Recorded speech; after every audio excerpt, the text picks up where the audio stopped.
महाराष्ट्र की सरकार चुराई हुई सरकार है। ये तो उनका निकम्मापन है ना, जो ये रोहिंग्या मुसलमानों को ढूंढ नहीं पा रहे हैं। अब महाराष्ट्र और झारखंड में 370 कहां से आ गया? क्या चुनाव आयोग से कोई उम्मीद करें? आपको बड़ी गलतफहमी है। महाराष्ट्र में विधानसभा चुनाव के मद्देनजर 20 नवंबर को मतदान होगा और 23 नवंबर को चुनाव परिणाम घोषित किए जाएंगे।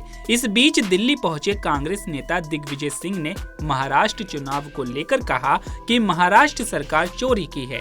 यह जनता द्वारा चुनी गई सरकार नहीं है। जनता ने कांग्रेस, शिवसेना और एनसीपी की गठबंधन सरकार चुनी थी।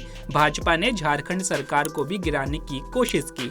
वहीं दोनों राज्यों में हो रहे चुनाव को लेकर कांग्रेस नेता दिग्विजय सिंह ने तीखी प्रतिक्रिया दी।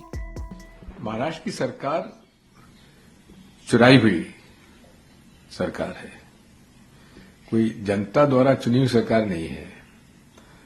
जनता ने जो गठबंधन कांग्रेस, एनसीपी और शिवसेना का जिस उद्धव ठाकरे जी के नेतृत्व बनी थी, वो जनमत की सरकार थी। ये तो चुराई हुई सरकार है। झारखंड में भी गिराने का बहुत प्रयास किया गया। सिटिंग चीफ मिनिस्टर को जेल भेज दिया गया आदिवासी होते हुए भी, और कोई कारण नहीं था। और अदालत ने तो ये बताया कि साहब इनको गिरफ्तार किया क्यों जब जमानत हुई।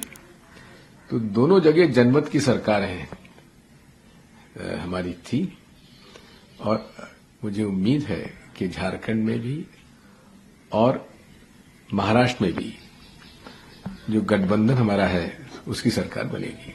बात यह है कि पिछले 10 साल से केंद्र सरकार भाजपा की है, और अगर घुसपैठी आ रहे हैं तो कहां से आ रहे हैं?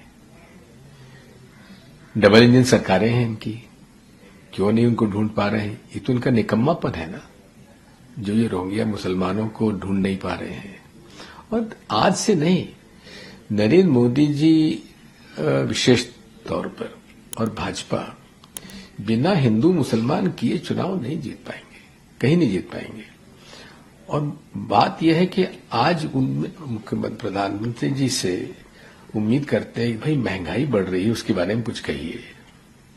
बेरोजगारी बढ़ रही है, उसके बारे में कुछ कहिए।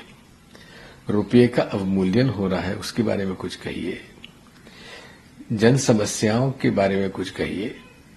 हमारी पूरी अर्थव्यवस्था बिगड़ती जा रही है, सामाजिक समरसता आप बर्बाद करने में तुले हुए हैं।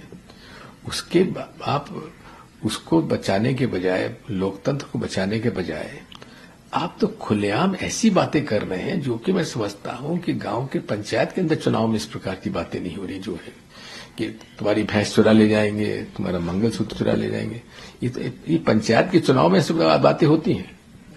कश्मीर का चुनाव तो नहीं हो रहा ना, वहां तो आपने ये 370 का मुद्दा उठाया था जो घाटी को प्रभावित करता है, तो घाटी में तो आप सफाया हो गए, एक भी बीजेपी को सीट नहीं मिल पाई। तो 370 का फैसला तो वहां के मतदाताओं ने दे दिया। अब महाराष्ट्र और झारखंड में 370 कहां से आ गया? जानकारी के लिए आपको बता दें कि महाराष्ट्र चुनाव को लेकर 1,186 पोलिंग स्टेशन बनाए गए हैं। हर जिले में कंट्रोल रूम बनाया जाएगा। मुख्य चुनाव आयुक्त ने कहा कि चुनाव में सभी वोटर्स की भागीदारी जरूरी है, इसलिए वोट करेंगे। उन्होंने सभी उम्मीदवारों से अपील की कि नियमों का पालन करें। महाराष्ट्र विधानसभा का कार्यकाल 26 नवंबर को समाप्त हो रहा है। एससी के लिए 29 सीटें आरक्षित है, वहीं एसटी के लिए 25 सीटें रिजर्व है। महाराष्ट्र में प्रमुख पार्टियों की बात करें तो महाराष्ट्र में अभी महायुति की सरकार है। इसमें बीजेपी, एकनाथ शिंदे के नेतृत्व वाली शिवसेना, अजित पवार गुट की एनसीपी शामिल है। वहीं विपक्ष में महाविकास अघाड़ी का गठबंधन है। इसमें उद्धव ठाकरे के नेतृत्व वाली शिवसेना यूबीटी, कांग्रेस और शरद पवार के नेतृत्व वाली एनसीपी एसपी शामिल है। इसके अलावा केंद्रीय मंत्री रामदास अठावले की रिपब्लिकन पार्टी ऑफ इंडिया है। समाजवादी पार्टी और AIMIM भी चुनाव लड़ रही है। तो अभी के लिए केवल इतना ही। ऐसे ही तमाम खबरों के लिए बने रहिए पंजाबकेसरी.com पर। नमस्कार।